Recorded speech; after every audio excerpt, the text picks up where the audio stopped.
Okay, we're going to go ahead and start. So everybody knows me, but good afternoon. My name is Janet Owen. I'm president of the Easton Kiwanis Club, and I would like to take this time to welcome everybody back to our meeting for July 14th and 2021. And we are glad to be back. We have been gone for a few weeks, and so at this point, we're going to turn it over to Bill Walters, who is the person who's in charge of our Zoom. And he is going to actually show two videos, the Pledge of Allegiance and the National Anthem, and then we'll come back to him. So he's going to mute everybody right now. Everyone's muted. And I will share my screen. And the only thing that it said on YouTube is this is just a little girl. I pledge allegiance to the flag of the United States of America, to the republic for which it stands, one nation, under God, indivisible, with liberty and justice for all. Wow. And Janet, this is not the one that I told you I was going to play, but I got a piece of this off of the internet from my daughter. A recent trip to the Iron Pigs provides today's national anthem. Towards the end, look for the person third from the left. You might just recognize them.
At this point, we're going to turn it over to Skip Fairchild, who is going to introduce our speaker for today.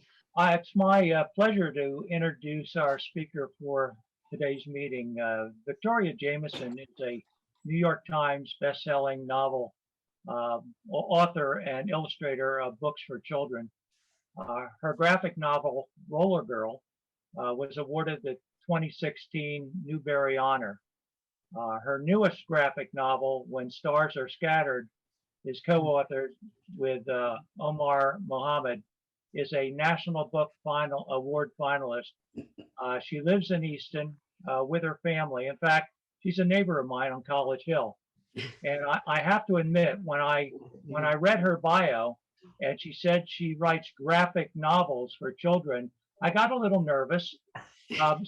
So I looked up some details on that, and actually, to my surprise and chagrin, it turned out that graphic novels for children are actually large comic books, if you will, like we used to read when we were kids, the pictures with the little graphic information that the people on the pictures are talking about. But with that, I'd like to introduce Victoria Jamieson. Hi there. Thanks so much for having me at your meeting. I'm really glad to be here. You know, I see, as Skip said, I'm about 2 houses down from him. So we'd see each other on the street, and, you know, for maybe the past 2 years, I've heard, oh, you need to come speak to our Kiwanis Club. So I'm glad it's finally happening. I'm glad I could be here, especially with all the work you do around Easton and our community. And actually, as I was listening to the earlier meeting, I forgot I was a member of the Key Club in high school. So it's kind of, here I am, it's full circle. So yeah, I'll just talk a little bit today, I guess, about what I do and the books that I make. As Skip mentioned, I write books for children, and my books are graphic novels. So this is my book, Roller Girl, that Skip mentioned. So yeah, they are kind of like long form comic books. And perhaps some of you have grandkids who are very into graphic novels.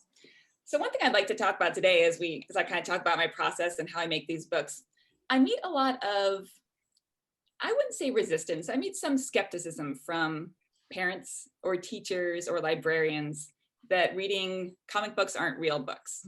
I hear that a lot. So I want to talk about some of that as I go along, because graphic novels are really, lots of kids love graphic novels. It's a great way to kind of get involved in a story, especially for kids who are reluctant readers. I speak with a lot of teachers who tell me that their kids who are learning English love graphic novels because it's a great way to get a love of reading. And for me, I've got a son too. He's only 6, and I want him to be a great reader. And I love graphic novels for that reason, because he loves reading, because he loves graphic novels. And I think anything that gets kids reading, I'm on board with. And I'm not just saying that because that's how I make my living, making graphic novels. But I really do believe in the power of graphic novels to introduce kids to topics they might not know about. So I thought I'd talk mostly about my newest book because it kind of tackles a heavy topic in a comic book form. So my first graphic novel was Roller Girl. It's about a kid playing roller derby. So I played roller derby in my former hometown of Portland, Oregon, before I moved to Easton. I did try to join the Lehigh Valley Roller Girls for a bit, but I'm like too old for that now. This is my first graphic novel. My second graphic novel is called All Is Fair in Middle School. So they're all kind of made for the preteen audience, like middle school aged. And my newest book, this was the one that was a National Book Award finalist this year, which was incredible. This one's a little different because it deals with a much heavier topic. I wrote this book with my co-author. His name's Omar Mohammed. He lives in Lancaster, Pennsylvania. And it's a true story. This is a book based on Omar's life. And Omar is the older brother. And this is his younger brother, Hassan. And it's a story of their life growing up in a refugee camp in Kenya. So Omar and Hassan were both born in Somalia. And at the age of 4, Omar had to flee. He had to flee the country without his parents. So I don't usually go into graphic detail when I talk with kids, but Omar saw his father shot in front of him, and he had to just flee without his mother. And so they entered a refugee camp at the age of 4 and 2, all by themselves. So it was kind of a difficult thing to approach such a heavy topic in a book for kids. So Omar and I spent a lot of time kind of trying to focus on what we thought would be appropriate for kids. So that's what this book is about. So I want to show you a few slides that will show you kind of the research I did with Omar, and then I'll show you some of the tools I used to make it. And I think we said about 20 minutes or so. So if you've got any questions as I go, please feel free. But I'm going to share my screen right now and show you some slides.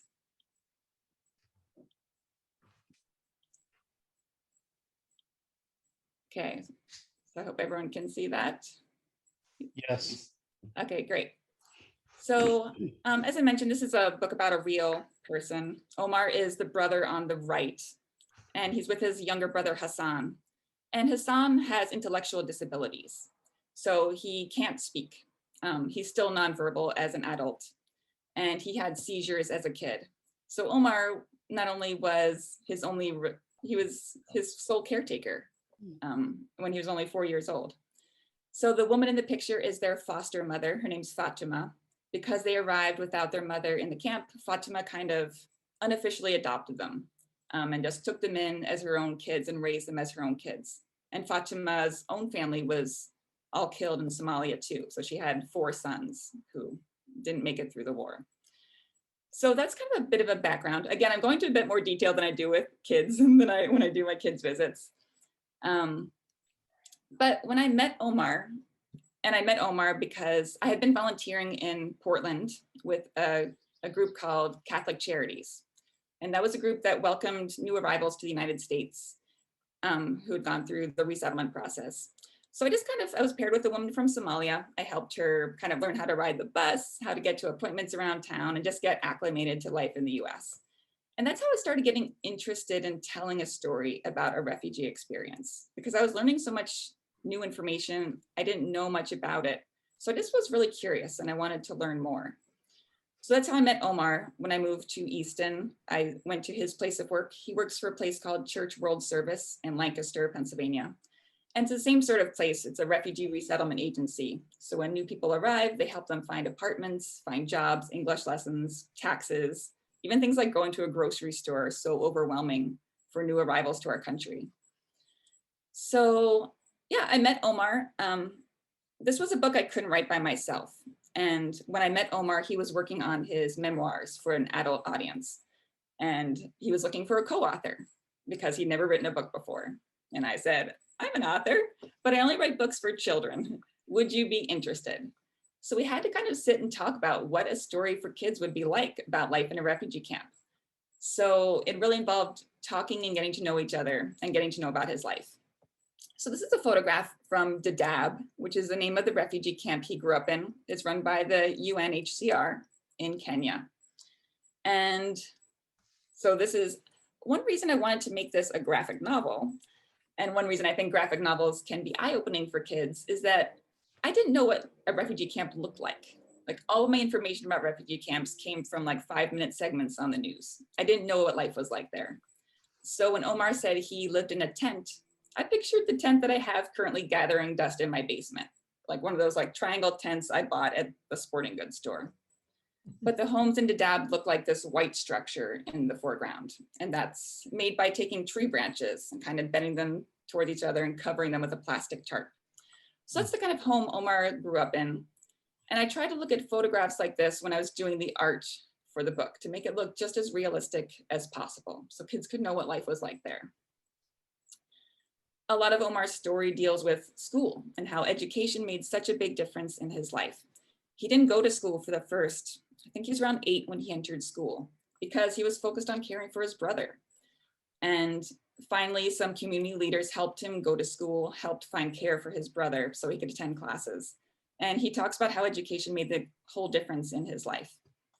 And I wanted to draw what school looks like because it's so different than what our kids do. You know, my son goes to March Elementary, where every kid has a desk and there are carpets and windows and air conditioning. And so it's hard for me to wrap my head around the fact that kids don't have enough benches, kids have to sit on the floor. So I looked at photographs like this when I was doing the drawings for the book. And then finally, I think I just have a few more images. So many things that Omar told me about his life surprised me. One big surprise for me was I always imagined refugee camps as very temporary places, that maybe a family would stay for a few months until they could find a safe place to go. But Dadaab, people have lived there for generations. It's possible to be born in this refugee camp, to live your entire life, then get married and have your own children living in this refugee camp. So there are markets and shops, and people have businesses that spring up because they're making a life in what's supposed to be a temporary place.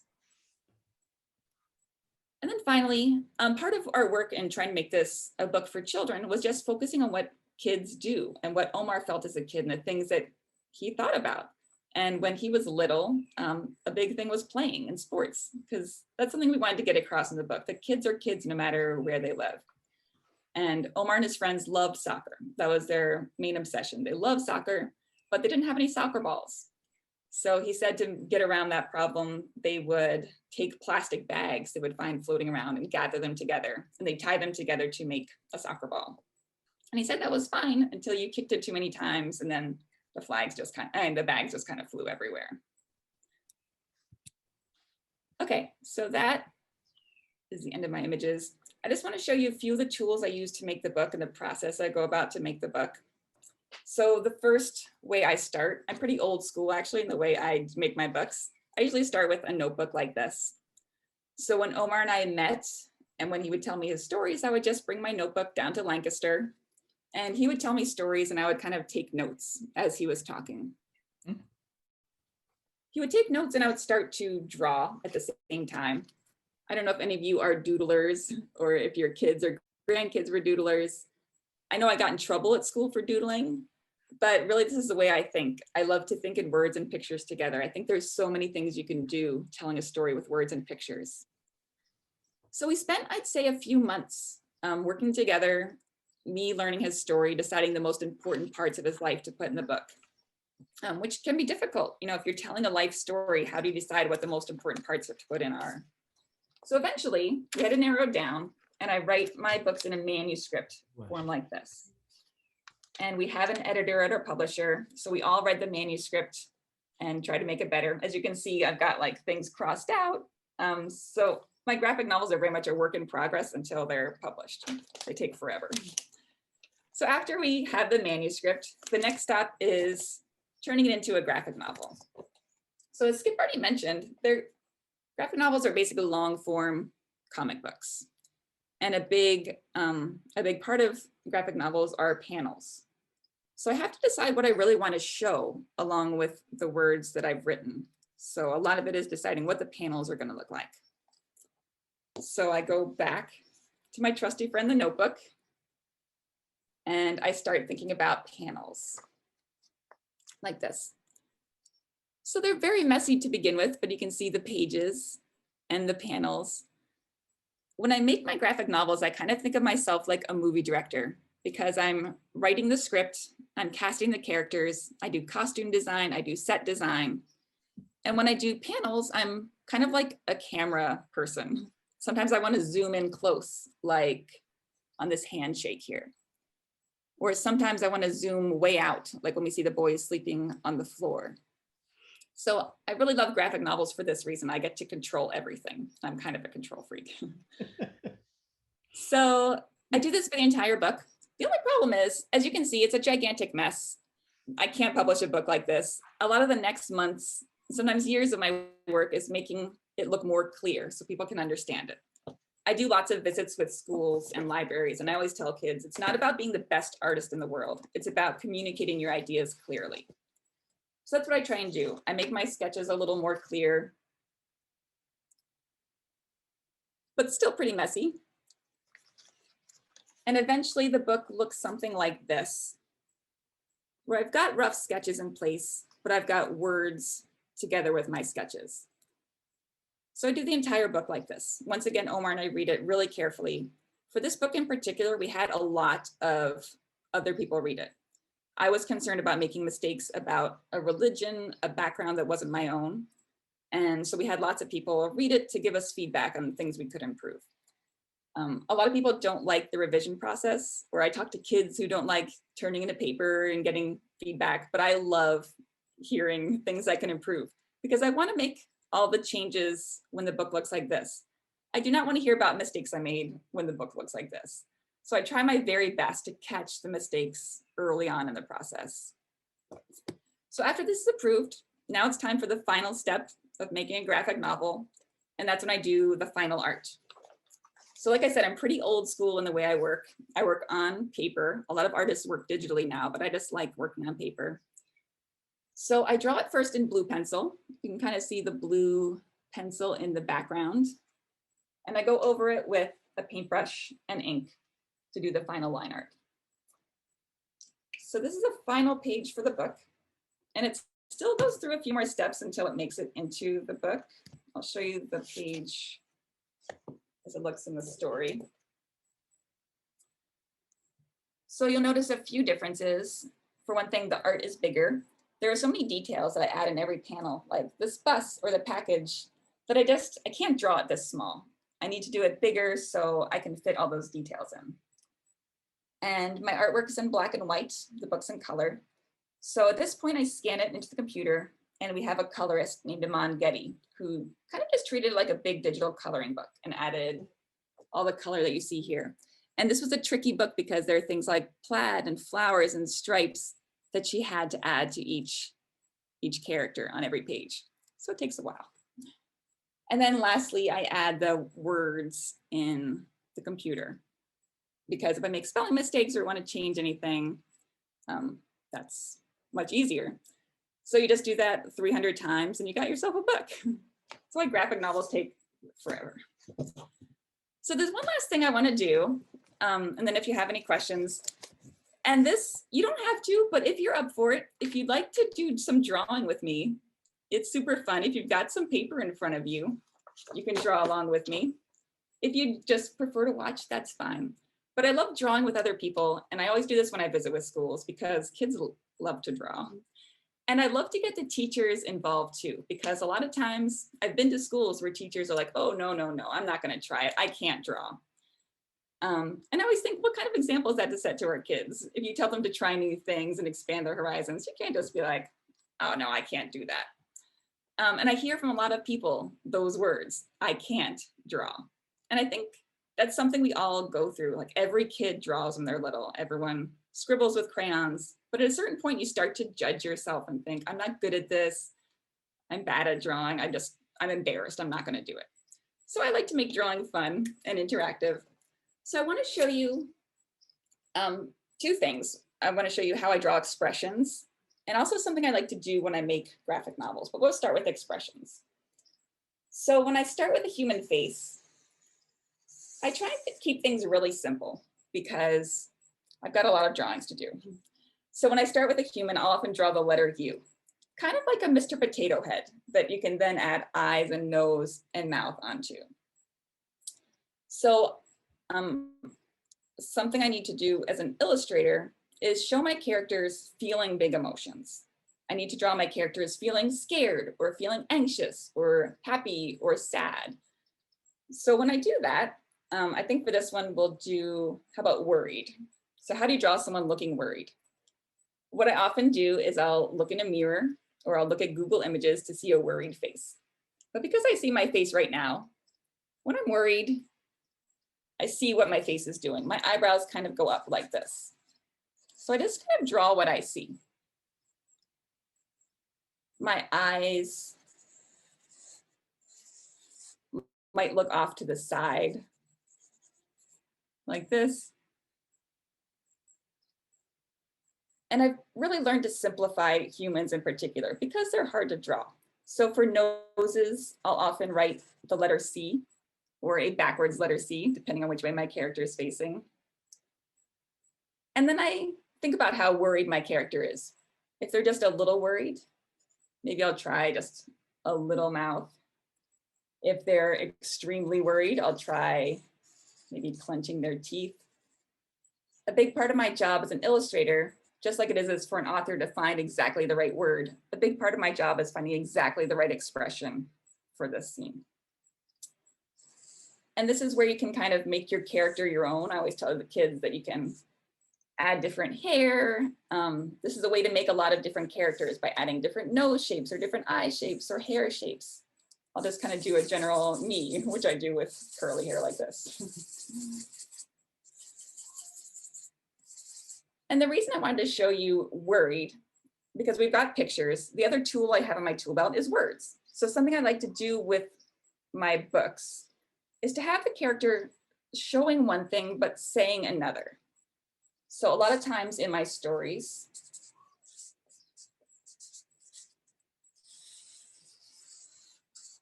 the character's not exactly telling the truth. And I think this is what makes graphic novels so interesting to me and what makes them a really advanced form of reading for kids, even though it seems simple. Because a kid has to interpret what's true. You see a person looking nervous, but they're saying, I'm fine. So which one is true? Are their words true or is their expression true? So it really involves a lot of kind of intense decision-making on the kid's part. And it's one reason I think that graphic novels don't quite get the credit they're due, because graphic novels require a lot of these decision makings on the part of kids. So graphic novels aren't like normal novels, but I still think they're a really valid form of reading that can teach really important things to our kids. So that's about all I got. If anyone wants to share your drawing, I would love to see them. I see some people have been scribbling away. Ooh, nice. Ooh, these look great. Beautiful. I see another one coming up. Very worried. Love it. So if anyone has any questions about anything I've talked about, I'm happy to answer. Yes, Skip, I see your hands raised.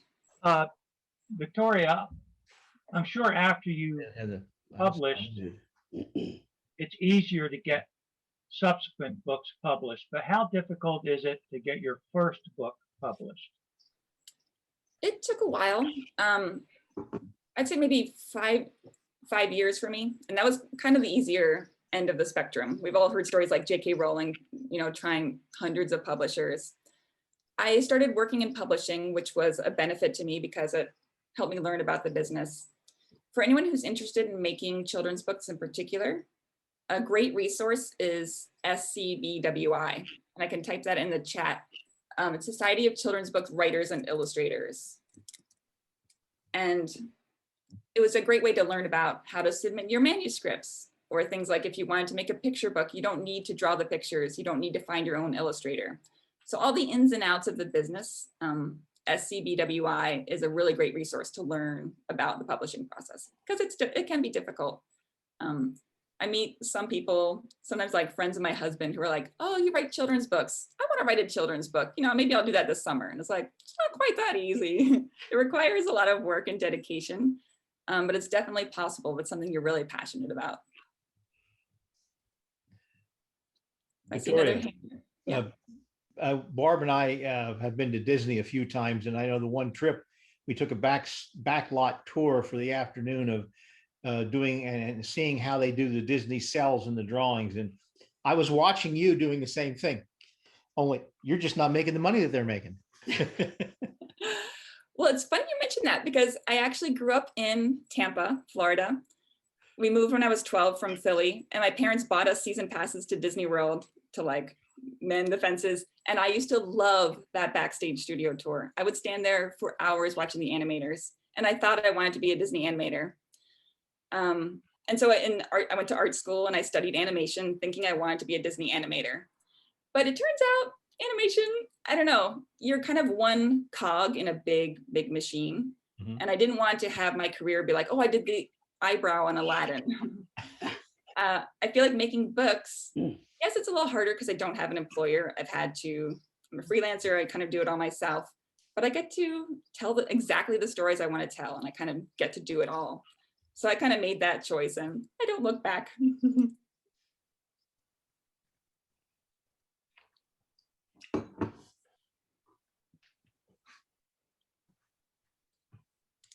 Go ahead, Judy, ask your question. Judy? Thank you for Rare letting books. me. Thank you for letting me be a part of the meeting today. As the Cops and Kids Children's Literacy Program, I fully subscribe to your point of view about the graphic novels. So thank you very much. I would like to know how long it takes you to get a concept in mind for a book, and what's your next book? So it takes me, the whole process usually is about 2 years from start to finish, of like having the initial idea and doing sketches and writing and drawing. It's usually about 2 years, even though I have some books I've been pondering for much longer than that. And the next book, actually I was working on it while you were having your meeting. I can show you a page of what I'm working on. And actually the Disney fans in the audience might like this one too. So here's a page that I was working on. Actually, this was the page I was working on today. I'll show you a halfway done page. So here's the page I'm working on. And it's a Disney book. Actually, Disney contacted me and said, we're doing a line of graphic novels based on our classic movies. Would you like to do a graphic novel based on The Parent Trap? And I was like, my favorite movie of all time? Yes, please. So that's the current book I'm working on. It's called Operation Parent Trap. And so I was kind of free to do whatever I wanted. We kept the concept of twins separated at birth, but in this book, the twins are adopted. So there's no, we all thought that was weird. Like, who divorces and splits up the children and never mentions the other kid? We thought that was weird. So in this book, this is one of the twins, and one twin has a bunch of brothers. They've all been adopted. The other twin has a single mom. So it follows some of the same beats of the movie, but it's got some differences in it too. So it should be out in fall 2022. I'm finishing up the art for it now. So it should be out in about a year from now. So that's the next project. It's been really fun. Do you work from home, or do you have a space where you go? And do you have a certain regimen that you follow when you're working? Yeah, I work from home. So this is in my third floor, so it gets kind of caught up here. But yeah, I work at home, which is really helpful. I do work from 9 to 5, 5 days a week, because I have a little boy. He's 6 years old. So I have to kind of keep those regimented hours, and I can't work all hours like I did when I was young because I got to spend time with the family. So yeah, I keep that pretty steady schedule. Just curious when you talk about the fact that they're like the cartoon books that we grew up with. Does Silly Putty pick them off the ink as well as they did back in the 60s and 50s? You know, I've never tried that, and I just bought Silly Putty for my son. I'll give that a try and report back to you. Understand, the Kiwanis Club is all about children. And that's why I thought it was so important and timely for you to talk to our club about what you do. Victoria, you did an excellent presentation. You filled in the gaps for so many of us because I had no idea what was. Round of You applause. do an awful lot of work for what you do. Thanks. And I'm just so amazed, at the detail. And I agree with Judy. Anytime you are presenting, children the opportunity to read, it does not matter if you're getting them in there and getting them drawn in. That's the most important thing. So it's just another avenue for them to. I'll ring the Kiwanis bell, but if anybody wants to hang around and chat,